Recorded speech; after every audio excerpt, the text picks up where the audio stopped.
오늘의 묵상 고린도전서 14장 2절 방언을 말하는 자는 사람에게 하지 아니하고 하나님께 하나니 이는 알아듣는 자가 없고 영으로 비밀을 말함이라. 상황이 힘들고 어려울 때 당신은 어떤 기도를 하십니까? 우리에게 어렵고 힘든 일이 닥치면 어떻게 기도해야 할지, 하나님이 정말로 원하시는 기도가 무엇인지 잘 알지 못하고 막무가내로 이 문제를 해결해 주세요, 이 상황에서 빨리 벗어나게 해주세요 라는 식의 기도밖에 나오지 않게 됩니다. 그럴 때는 그렇게 간절히 기도하면서도 과연 하나님이 내 기도를 들어주실까 라는 의심을 가지게 마련입니다. 대부분의 경우 사람들은 자신의 삶의 문제나 고통을 해결하기 위해서 기도합니다. 그러나 육신의 생각으로 문제를 바라보고 기도하는 이상 하나님은 그 문제를 향해 그분의 권능을 나타내실 수가 없습니다. 왜냐하면 우선 하나님은 우리의 생각과 문제를 해결해 주시기 위해 존재하시는 분이 아니시기 때문입니다. 두 번째는 하나님께서는 당신의 말씀을 우리를 통해서 이루시기를 원하시지 내 말을 들어주시는 분이 아니시기 때문입니다. 어떻게 기도해야 할지 막막할 때 우리는 먼저 하나님의 생명 안으로 들어가서 영으로 기도할 줄 알아야 합니다. 하나님은 우리의 기도를 그냥 듣지 않으십니다. 예수 그리스도 중보자를 통해서 들으십니다. 하나님 우편에 그리고 내 안에 계신 예수 그리스도의 이름으로 주님의 뜻대로 기도할 때 성령님은 우리의 마음의 생각을 하나님 아버지께 올려드립니다.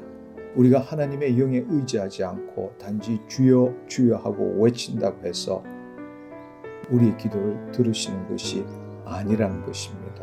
우리가 어떻게 기도해야 할지 모를 때 성령님께서는 우리를 위하여 말할 수 없는 탄식으로 친히 간구하십니다. 성령님은 우리를 위하여 하나님의 뜻대로 간구하십니다. 그 말은 우리의 마음을 아시는 성령님께서 또한 하나님의 깊은 곳을 통달하시는 성령님께서 우리의 마음과 우리의 기도를 하나님의 뜻에 일치시키신다는 것입니다. 내 마음으로 기도했을 때는 하나님의 뜻이 무엇인지 알 수 없지만 성령님께서 우리의 기도를 하나님의 뜻에 맞추어 주십니다. 그래서 우리가 성령 안에서 기도할 때 그 기도의 내용이 변해가는 것을 자주 경험하게 되는 것입니다. 영의 기도 중에 하나가 방언으로 기도하는 것입니다. 영의 기도를 할 때 우리가 어떤 문제에 대해 실질적으로 아무런 영향력도 미치지 못한다라고 생각할 수도 있습니다. 그러나 우리는 우리 영의 기도를 믿음으로 받아들여야 합니다. 육신의 생각으로 그 문제에 묶여 자신이 그 문제를 해결하려는 마음을 내려놓고 영의 기도를 하는 만큼 하나님께서는 그 문제에 개입하실 수 있습니다. 우리가 문제를 붙잡을수록 하나님의 역사가 줄어든다는 것을 기억하십시오. 문제를 붙잡는 자신을 내려놓고 온전히 하나님을 의지하는 것이 바로 진정한 믿음입니다. 하나님 우리를 사랑하시며 우리의 일에 개입하시기를 원하시고 우리의 문제를 해결해 주시기 원합니다.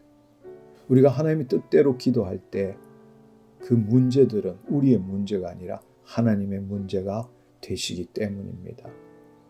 내 방법으로 해결하려고 하면 할수록 하나님께서는 개입하실 수 없습니다. 성령님이 문제에 대해서 어떻게 생각하시고 어떻게 역사하시는지 우리는 영의 기도를 통해서 우리 마음에 부어주시는 감동으로 조금씩 알 수 있게 됩니다. 그럴 때 우리는 누구도 알지 못하는 내 자신의 믿음의 비밀을 가지게 되는 것입니다. 다시 한번 말씀을 묵상합시다.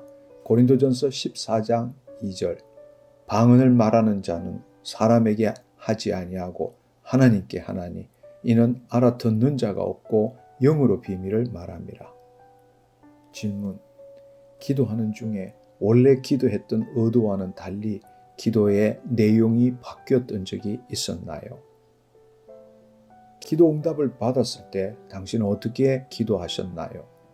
그때 당신 마음의 상태는 어떠했나요?